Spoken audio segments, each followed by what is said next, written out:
It is the biggest weekend for Harlequins in a long time. The men host Bath here at the Stoop, knowing that a bonus point win is enough to make the playoffs. The women head to Kingsholm in the Allianz Premier 15s final, one win away from lifting that trophy. The Academy end this season by locking horns with Saracens, and if that wasn't enough, we're welcoming fans back to the Stoop. Welcome home, take a seat. There's one in the front row.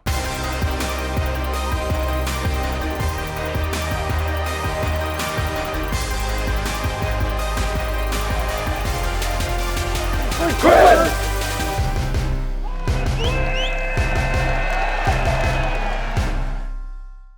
Coming up on today's show, we get reaction to the Quins squad from Jerry Flannery and Aaron Morris. We then get an all-time Harlequins 15 from a super fan. Bath are here on Saturday, so it's only fair we check in with one of their supporters. Then Jim Evans gives us an update on the Academy as they near the end of their season. To close the show, we focus on the Allianz Premier 15s final. The squad is selected, we talk to Gerard Mullen about that, and then Rachael Burford about captaining this side, hopefully to glory once more, before heading behind the scenes with Abbie Ward and Jess Breach. But first, your Harlequins men's 23 to take on Bath here at the Stoop. It's an unchanged 15 from the side that faced Leicester Tigers at Welford Road in round 19, and the tight five of Marler, Baldwin, Loaf, Levis and Simmons has remained the same since London Irish in round 15. Kenningham continues to impress on the flank, forming a back row with Lorday and Dombrandt, and Nathan Earl starts back-to-back league matches for the first time this season. Tyrone Green's selection at fullback is his 10th start in a row in all competitions, and Marcus Smith requires just 4 points today to pass 250 for this league season and is only 35 points away from scoring 1,000 as a Harlequin. On the bench, the big news is that Aaron Morris returns after a long time out with that concussion. So Jerry, you are in the privileged position that doesn't happen very often of picking an unchanged 15. I mean, obviously you could have made changes, but what was the thought process behind the 15 that you've selected to start the match this weekend? I think just continuity, really. The more continuity we get through the team, the more your players are sort of building those relationships between your 9, your 10, your 12, your 13. It's common sense, isn't it? I think so, yeah. Let's talk about the tight five then. Very recognisable names. They offer experience, they offer physicality, but they also offer a lot around the park as well. What are the kind of things that you think those players bring to this side?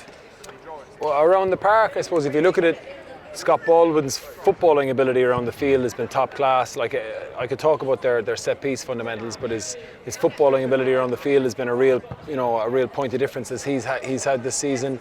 Joe Marler's general game, but in particular his carry, everyone knows he's a real dominant defender, but his carry has been top class for us. Wilco Lowe's work rate, he's for a guy who's that big getting around the field, it's really impressive. Matt Simmons is probably our most physical player. And we really lean on him a lot there. And Steph Luis then as the captain, he's a real dominant defender, and he brings great tactical leadership on the field as well. In the back row then, Will Evans, so integral to the team at the start of the season.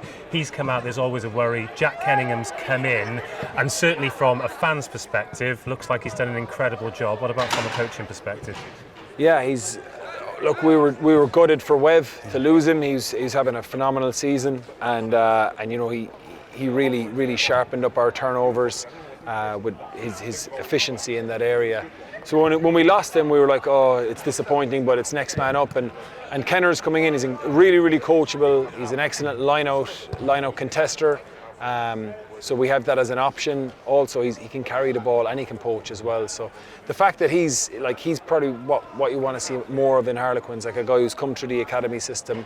He's really well coached, and he's very coachable. And he's when I say he's really well coached, I don't mean by me. I mean by the academy pathway.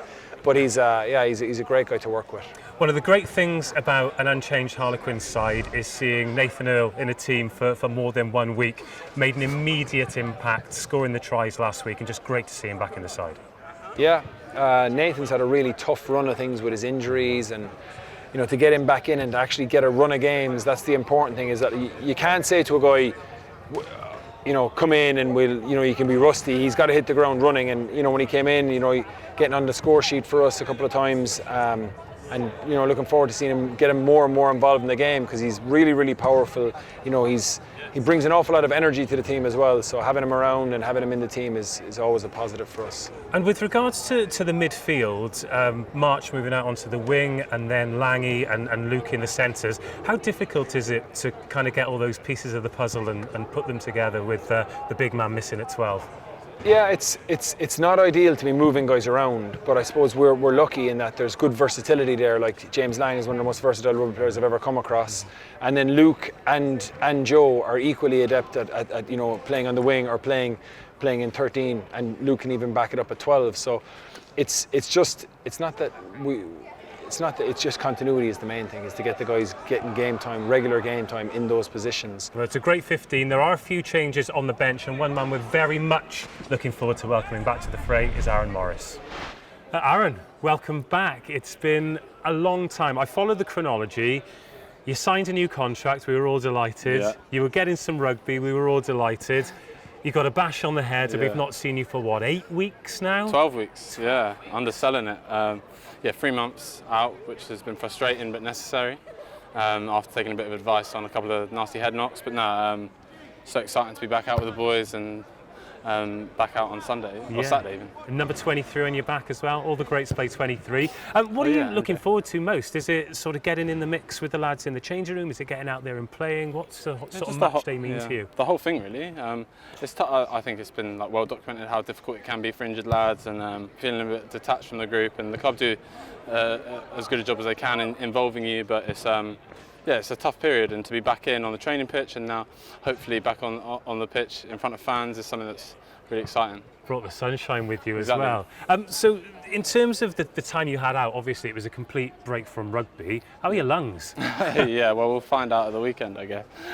No, I was able to, I think 3 or 4 weeks off feet, and then I was able to run from that point on. So managed to get a fair bit of fitness in, but nothing can kind of recreate how you'll feel on the pitch. So I will probably be blowing out my backside whenever I get on, but it's something I'm looking forward to. And this seemed like a really positive session that you've just had today. What are the messages? What can we expect from Quins come Saturday afternoon? Just a big week. I think from when we were in on Monday, boys have been really clued in. Sessions have been great. We recognise how important this weekend is, and we've been pushing hopefully to have the best week of training so far, and it's been great. As you see, we were sharp today, and hopefully that bears fruit on the pitch on Saturday. I'm going to throw you into it here because we're going to talk about the greatest Quins 15 at some point. In your greatest Quins 15, who's the fullback? Oh, I think Brownie's got to take it, doesn't he? I can't believe you haven't gone with yourself there. I've teed it up for you. No, but you've got to be a realist. 340 caps, 75 caps for England, so it's not bad, exactly. Thanks for having a chat, mate. Good luck this weekend. Properly rooting for you. Cheers. And if we have the same competition where we go for the last try scorer, I'm backing you. In the left corner. Yeah. Left corner. All right. Well, I think you've got a meeting to get to. Cheers, see you guys. in the quarters. So Aaron Morris has said that Mike Brown is the fullback in his greatest Harlequins 15 of all time. It's a hot topic. So we got one of our #1 fans, Joe from Rugby Quins, to pick his. Hello, I'm Jess Breach from @Rugby Quins, and this is my all-time Quins 15.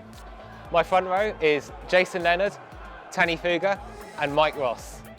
How could you leave out Jason Leonard? The highest capped England player of all time, an utter Quins legend. Tanny Fuga, Mr. Reliable in the set piece, utter Quins legend because of just sheer amount of games he played as well. Reliable, always could count on him. Mike Ross, cornerstone. You need a big lad in the tight head, the cornerstone of the pack, will always shore out that scrum. Mike Ross is a fantastic player. My second rows are James Horwill, former Wallaby captain, and George Robson. James Horwill, fantastic in the tight and in the loose as well, could really get over the gain line. And George Robson was superb in the line-out. You need to have a great line-out operator for my all-time Quins 15. My back row is Andre Voss to take the blind side, obviously Chris Robshaw as captain on the open side, and Nick Easter at number 8. Andre Voss came over as a real leader for Harlequins, and I think helped to transform the club in his early days at the club. Chris Robshaw, former England captain, captain fantastic, nicknamed 2 Robshaws in the team for a reason. And then Nick Easter, old school Quin, superb fun, really fantastic player in the loose. My halfbacks in my all-time Quins 15 are Danny Kerr and Nick Evans. Danny, heartbeat of the team, self-styled talisman, just tap and go, keep us going, great tempo to his play. And for Nick Evans, possibly one of the greatest players in the Premiership history. Probably the second best fly half of his era as well. Unfortunately, the best was Dan Carter. My centres are Will Greenwood, and my outside centre is current player Joe Marchant. So Will is just a Rolls Royce of a player. Get the back line moving, could get over the gain line too. And Joe Marchant is my outside centre. Joe, I think, is hugely underrated. I personally think he's the best 13 in the country right now. He can do everything, and I think he'd fit in really well in my all-time Quins 15. So my back three, my wingers are Ugo Monye and David Stressel, and my fullback is Mike Brown. Ugo, you just have to say one word really with Ugo. Just an utter Quins legend. And as a winger, you want someone on the other side who could really get you out of your seat. And David Stressel was someone who could just light up the Stoop whenever he played. So a fantastic winger. And my fullback, Mike Brown, what can you say about Brownie? He'll be sorely missed here. He's been an utter legend for the club. And yeah, everything about him has led Harlequins. And that was my all-time Quins 15. Please do comment below. Nothing too harsh though, because my answer is spot on. For a chance to win this shirt signed by both Harlequin captains, myself and Stefan, all you have to do is share this video. There is so much to look forward to on Saturday. The supporters are back, the playoffs are within touching distance, and there's that great race between Danny, Domers and Marcus to see who gets 10 tries first this season. But I can't help but cast my mind back to the last time Bath were in town. We rolled out the red carpet and they ruined our sunny September Saturday. They're a great side with great supporters, so to calm my nerves, I gave one of them a call. I look at your squad and I see rock stars all over the pitch, but somehow you're ninth in a very congested league. What's going on? I think it's a problem Bath have had for a number of seasons now. It's when you look at whatever it is, the 15, the 23 who are out on match day, Bath have a very, very good man-for-man against any opposition in the Premiership you look at. But what's always been missing in recent seasons is that X factor. When you combine the 15 together, do you get something that's better than just 15 individuals? It seems for a while that we struggled to add those 15 individuals and get the team performing better than just the sum of 15 people. Not saying they're not working together, but as you pointed out, the stars, the talent is there. If you look at the backline, that's one of the best backlines in the Premiership. But for whatever reason, they're not getting the ball, not using the ball as we want them to do. Well, you've got your finger really on the pulse in terms of fans' reactions and how they're feeling about the match day, about the season as a whole. What have they been saying about this weekend, or what do you think about this weekend? I think there is some optimism about this weekend, but I think that's very much cautious optimism because we've gone into the last few games, which games that we started brightly. If you look at the first 10 minutes, Bath find the pressure on, including the European semi-final. Bath have put the pressure on, but then something has gone fundamentally wrong. If you look at the chances that we created, the time that we spent in the opposition in 22, we haven't been able to bring that to points. For whatever variety of reasons, wouldn't want to blame any one individual because that's not the case. But there have been mistakes in application, execution, and decisions. That's what needs to be fixed. I'm not going to say I hope that continues on Saturday, but you said it, not me. Right, I want to play a little game with you now. If the Premiership was one big chessboard and you could move players around like pieces and you could take one player from Harlequins who would make Bath a better team, who would that player be? If you look strictly at starting on Saturday, I would say the player that Bath were very interested in going into this season, which was Marcus Smith. Yeah. You keep your hands off. All right, then. It is that horrible question to end. I would like a prediction from you for this Saturday at the Stoop. To use the old horrible expression, head and heart, the heart says Bath will win their third consecutive Premiership match at Harlequins and set for Bath a record which hasn't been equalled this century. So that's what I believe Bath can do. Yeah. But if you look at all the statistics, you look at everything else, what the bookies are saying, what the pundits are saying, if you were neutral, you would be saying Harlequins to win. I wouldn't like to say that because those words would come harshly from my mouth, but that's what I believe a neutral would say. It will be our little secret, okay? Well, that and everybody who watches this, the millions of Harlequins supporters around the world. Anyway, thanks for having a chat, and I'll see you on Saturday. Look forward to it. Let's talk academy then. It's a massive weekend for the club, men's, women's and academy too. But before we look forward, let's look backwards. Jim, just having the lads playing again, we chatted, God, it must have been August or September and you weren't sure it was going to happen. But now, under 17s and under 18s have been back out there. How's it been? It's been awesome, yeah. It's obviously been a very frustrating period for everybody involved. But for us now, we've played 3 games. Or against 3 different teams. Our under 17s and under 18s have had a hit out, which has been excellent. I mean, some of those lads haven't played for 14 months or more, so we've had them in training. They've been building up to this period, and yeah, we've played London Irish now, Northampton Saints and Worcester at the weekend, and the guys are loving it. Yeah, just to get back on the pitch, playing with their friends, and putting some things together that they've been working on in training has been fantastic. 14 months sounds like a hell of a pre-season. How did they play? What were the lungs like? What were the skills like? Yeah, 14 months obviously. We've had them in and they've been working with us, etc. But there's nothing prepares you for a game like playing a game. So it's a little bit rusty in certain areas. And we had to remind ourselves as coaches of that after. Look, some of these guys haven't been on the rugby pitch for 14 months. But that said, there's been some outstanding rugby. You know, I think some of the guys that are coming in here full time next year showed why we're bringing them in. That, you know, some outstanding qualities. And you know, over the 3 games that we've played, you know, we've identified areas that we needed to work on in a short period, and they've worked on those and got better and better. So. Let's talk about this weekend then, because it is Saracens, and I know it's been a long layoff and 14 months and all this, but it doesn't matter if it's the academy, the men playing in the Premiership, the women in the Premier 15s, of course the final, make sure you get along to that. It's a rivalry, and it might not be a results-driven business all the time, but surely the lads want to go and do a good job.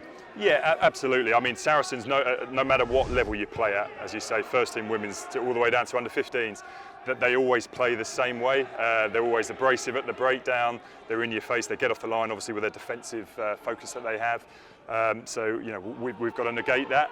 And yeah, put our best foot forward and make sure that we, you know, look after the ball at the breakdown, and we know what's going to come. They're going to come to us hard. So absolutely, that rivalry is always there, and the boys will be, you know, well up for playing Saracens this Saturday. And the great news is you can all watch it as well. It is a 1:30 kickoff live on YouTube. How many games?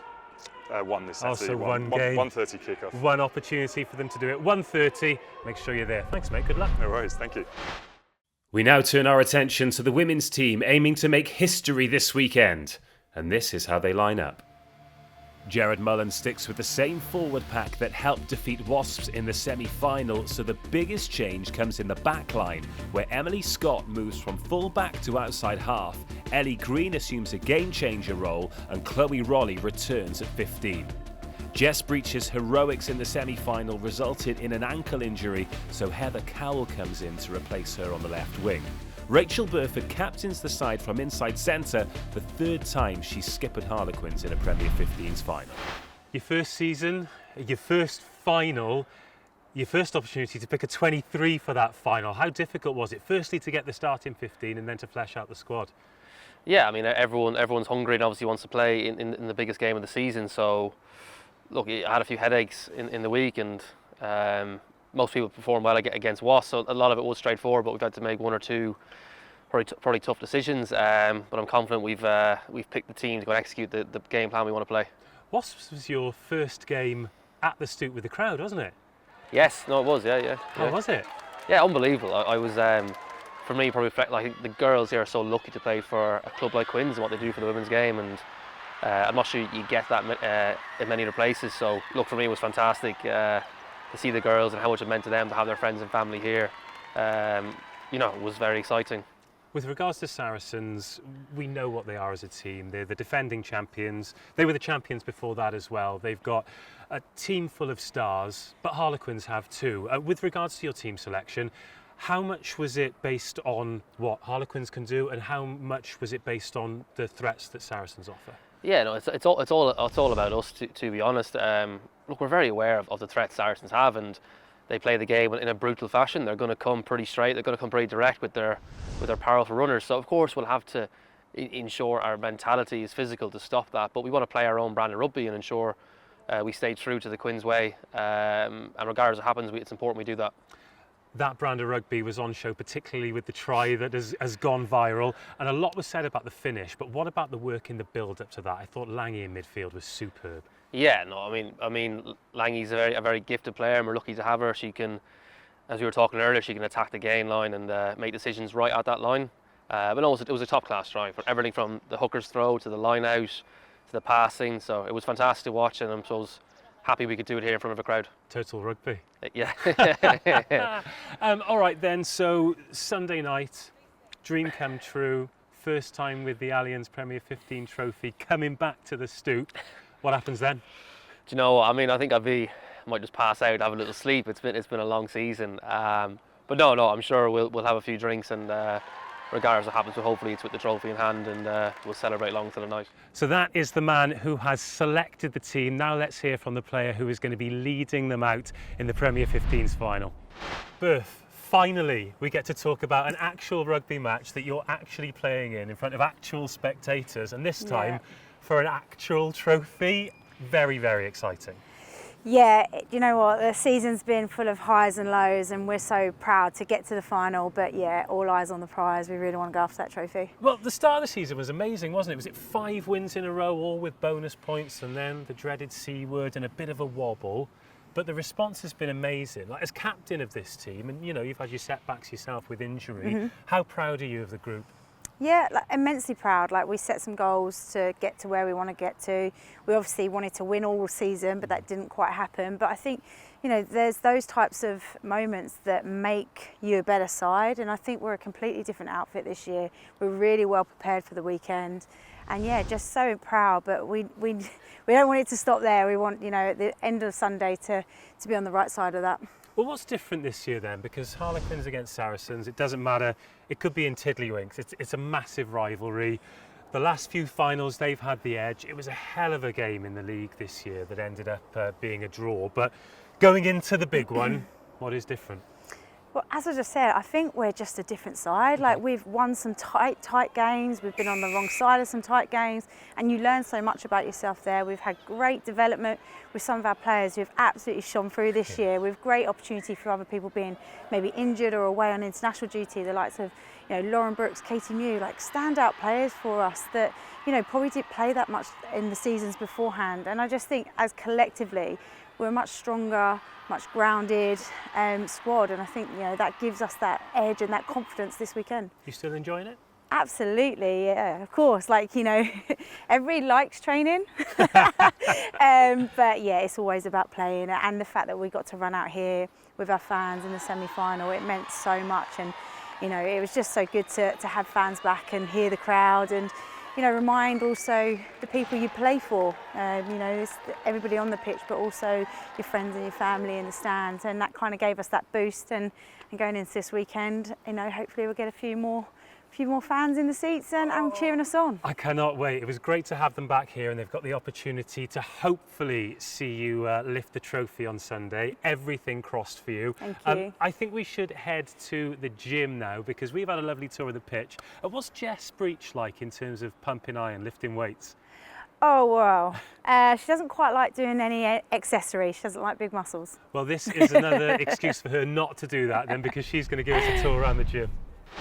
We are in the Mike Brown Bar, or as it's been nicknamed for this particular moment in time, the Jess Breach Gym.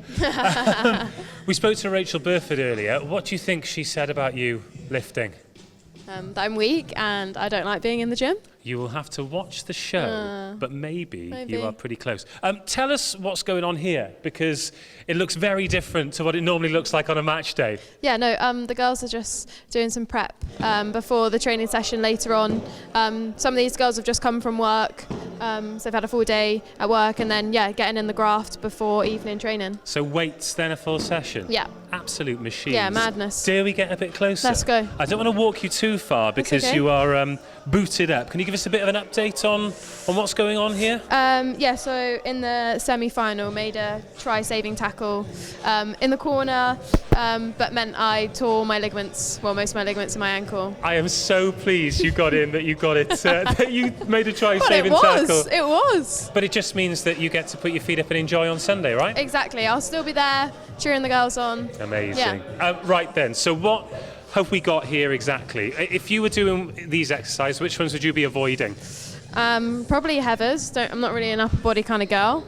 I like a bit of what Katie's doing, get the booty working for that hot girl summer. Let's get amongst it. Come on. Hang on, I've got one more rep. 8. Nice. Let the camera know what you just did there. I just did a single leg, a jammer RDL. Nice. RDL, so it's hamstring and glute. It's really good single arm wise, and single leg, just a bit more stability and stuff. So yeah. And let everyone know what you do other than playing rugby. Personal trainer. So yeah. Perfect. Well, I'm not going to step in on the floor press that I absolutely love, but when these reps are finished, I'm going to get into this. Some serious tin being pushed about. Nice, Hev. Keep it up. We're also probably going to get a real telling off on the trainer here. These jeans are too tight for this. Talk to me about floor press. Does it mean you can lift more weights? Yeah, it does actually. Don't have to go as far as bench press, so put some more timber on. And I'm absolutely loving this gym setup. It's making it work. It's a makeshift gym, isn't it? Makeshift gym. Yeah, did you think it affects things though? Would you rather be in an all singing, all dancing place, or what I will say is I love all the pictures here, but how about for next season we try and get more Quins women's players around the bar? I think there's definitely room for that. Who would you nominate? Oh, I don't know. Who's the prettiest, Heather? Oh, come on. Come on. Would you put yourself up? Yeah. Did you see those pictures from the weekend? They were good pictures. They were spicy. They are worthy of that, and obviously that try is flame. So I mean. Well, it was a fantastic try. However, if you wanted to say thank you to one teammate for maybe putting you through, who would you say thank you to? Langy, that was yours. And the one thing I want to say is, whilst there'll be 23 people that'll take the field, it's not 23 people that have got us here. Not at this point in the season. It's the people that have sat on the benches. Often, sometimes they play in 1 minute, and they've had to pick themselves up every time and come back. It's the people that have put in their palm and aren't going to make it because of sheer injury fluke. And sometimes they're really awful when the game deals you. But play for every one of those people that have got us here. The people that are on the field, the people in the room, the back of the room, because everybody wants us to do well at the weekend. So carry that with you and carry that up in the shirt that you will have a phenomenal pleasure of wearing on Sunday. So usually the supporters see Harlequins as this massive team who play on the biggest stage, but what we've seen there is a proper rugby club and a really emotional moment. What was it like sort of sat there listening to Karen and those kind words that sort of come from the outside in? Yeah, I think it's amazing. It's so hard, sometimes when you, like you said, it's such a big rugby club, and especially this year being away from the fans, losing that contact with the heart of who we are. But I think from that it's evident that is what we're about. I think at Harlequins, you really are part of a family, you're part of something bigger, and hopefully that was reflected there. But I think just as a group of players, as a group of staff, it's about just working for each other, and it's definitely what we're going to try and do on Sunday. There's a lot of positivity in that group, isn't there? Is that because you've been playing and winning every week, or because you're such a close bunch? Where does it all come from? I think one of the things that we try and do is to pull out the positives, celebrate the small wins. That's something that we've tried to make part of our ethos, tried to be something that we've done all year. So I think just the characters we've got, everyone is positive, is excited. I mean, we've had a great training block building into this, so I think people are just raring to go. Another big shift in the engine room coming up for you. Can you show us the jersey actually, because it's got that lovely bit of embroidery to mark the occasion. Just give us an idea of what it means for you to pull on that jersey as you've done so well so many times. Yeah, it's something that is very, very special. There's a lot of players that will go their whole career without being able to pull on a jersey like this to be part of a final, let alone this being my third final. So For us, as a team, we know that it's an opportunity that not many people get. We want to grasp it with both hands, and it's something that, like I said, we haven't quite managed to go the whole way in the last couple of times. So I think this year it's our year. 6 p.m. Sunday. I give you a call. What are you saying to me? Probably not much. I'm probably just shouting, or I don't know. I think it's going to be tough work, so you might not get many words out of me. Maybe hopefully just smiles. Yeah, smiles and congratulations. And everyone at Harlequins, all the supporters are rooting for you. Honestly, the best of luck. Yeah, and whoever's there, coming along, make noise, because we love it and that's what we want to hear. And that's all we've got time for. Episode 1 of The Front Row is done and dusted. For those of you joining us here at the Stoop on Saturday, we can't wait to welcome you back. If you can't make it to the ground, then join me on Harlequins Live, or you can watch the match live on Channel 5 or BT Sport. The Academy match against Saracens kicks off at 1:30. That's on the Harlequins YouTube channel. Then on Sunday, it's the big one. 4 p.m. kickoff for the Allianz Premier 15s final. Harlequins against Saracens, where hopefully the trophy is going to be back where it belongs. But we'll see you again in a couple of weeks. Until then, goodbye.